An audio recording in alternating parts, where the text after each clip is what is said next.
নমস্কাৰ এই মুহূৰ্তত দিবলৈ লৈছোঁ অসমৰ প্ৰত্যেকগৰাকী জনসাধাৰণৰ বাবে কেইবাটাও গুৰুত্বপূৰ্ণ খবৰ। আজিৰ দিনটো অসমৰ লগতে ভাৰতৰ কেইবাটাও গুৰুত্বপূৰ্ণ খবৰ এই মুহূৰ্তত জনাইছোঁ। আজি প্ৰথমটো খবৰ এটা ব্ৰেকিং নিউজ। গুৱাহাটীত সন্মুখ সমৰত বিজেপি আৰু কংগ্ৰেছ দলৰ নেতাকৰ্মী ৰাজীৱ ভৱনত কংগ্ৰেছৰ বিৰুদ্ধে বিজেপিৰ প্ৰতিবাদ। বাহিৰত বিজেপি কৰ্মী, ভিতৰত কংগ্ৰেছীৰ প্ৰতিবাদ কৰিবলৈ যোৱা বিজেপিক মিঠাই দিলে কংগ্ৰেছ। উল্লেখ্য যে ৰাহুল গান্ধীৰ নেতৃত্বত বিহাৰত চলি আছে ভোটাৰ অধিকাৰ যাত্ৰা। বিজেপি আৰু নিৰ্বাচন আয়োগৰ বিৰুদ্ধে কংগ্ৰেছে আৰম্ভ কৰিছে এই যাত্ৰা আৰু বিধানসভা নিৰ্বাচনৰ প্ৰচাৰ সভাত শেহতীয়াকৈ একাংশ কংগ্ৰেছ নেতাকৰ্মীয়ে প্ৰধানমন্ত্ৰী নৰেন্দ্ৰ মোদীৰ মাতৃৰ বিৰুদ্ধে অপশব্দ ব্যৱহাৰ কৰাৰ অভিযোগ উঠিছে, যাৰ বাবে শাসকীয় দলটোৱে ৰাহুল গান্ধী আৰু কংগ্ৰেছৰ বিৰুদ্ধে প্ৰতিবাদী কাৰ্যসূচী ৰূপায়ণ কৰিছে। পৰৱৰ্তী খবৰ, মুখ্যমন্ত্ৰী হিমন্ত বিশ্ব শৰ্মাৰ বিৰুদ্ধে গৰ্জি উঠিল অজাপৰ সভাপতি লুৰিণজ্যোতি গগৈ। হেংদাঙক লৈ পলিটিক্স নকৰিবলৈ আহ্বান লুৰিণজ্যোতিৰ। হেংদাং আহোমৰ স্বাভিমান হয় বুলি উল্লেখ। হেংদাং অসমীয়া জাতিৰ স্বাভিমানৰ প্ৰতীক হয়। হেংদাঙক লৈ ৰাজনীতি কৰিলে সহ্য নকৰোঁ বুলি উল্লেখ লুৰিণজ্যোতি গগৈ।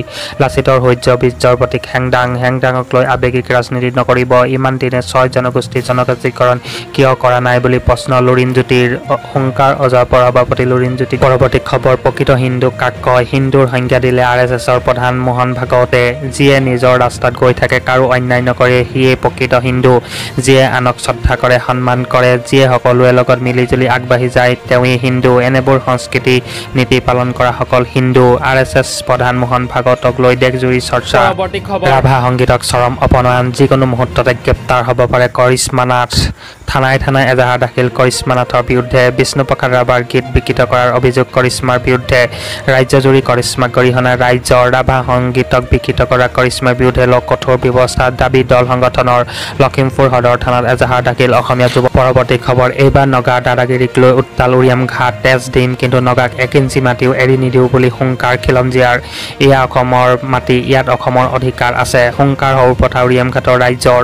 1 নং ৰজাপুখুৰী নগাৰ বুলি দাবী কৰাক লৈ উত্তাল উৰিয়াম ঘাট। সীমান্তৰ আদিবাসী সম্প্ৰদায়ৰ লোকৰ ঘৰত নগাৰ দাদাগিৰি। খেতিৰ ভাগ বিচাৰি বলপূৰ্বকভাৱে চুক্তি কৰাৰ চেষ্টা। নগাৰ আগ্ৰাসনক লৈ গৰজিল সীমান্তবাসী ৰাইজ। পৰৱৰ্তী খবৰ, আমাক মাটি দিয়ক নহ'লে গুলি কৰি মাৰি দিয়ক। হাতে কাগজ লৈ ওলাই আহিল উচ্ছেদিত লোক। নাওবৈচাত পুনৰ উচ্ছেদৰ জাননী। উচ্ছেদিতক 15 দিনৰ সময়সীমা বান্ধি দিলে বন বিভাগে। 15 দিনৰ ভিতৰত খালী কৰিব লাগিব শিবিৰ। উচ্ছেদৰ জাননী পাই হাহাকাৰ। পৰৱৰ্তী খবৰ, অসমৰ ভূমি দখল কৰি অৰুণাচলৰ পকীপথ নিৰ্মাণ। সীমান্তৰ বিবাদমান অঞ্চলত গোপনে পকীপথ নিৰ্মাণ কৰিলে অৰুণাচলে। অসম চৰকাৰৰ অনুমতি অবিহনে অৰুণাচলী ঠিকাদাৰ আৰু অৰুণাচল প্ৰশাসনে তৈয়াৰ কৰিলে ৰাস্তাৰ। বিবাদমান অঞ্চলত গোপনে নিৰ্মাণ কৰিলে পকীপথৰ।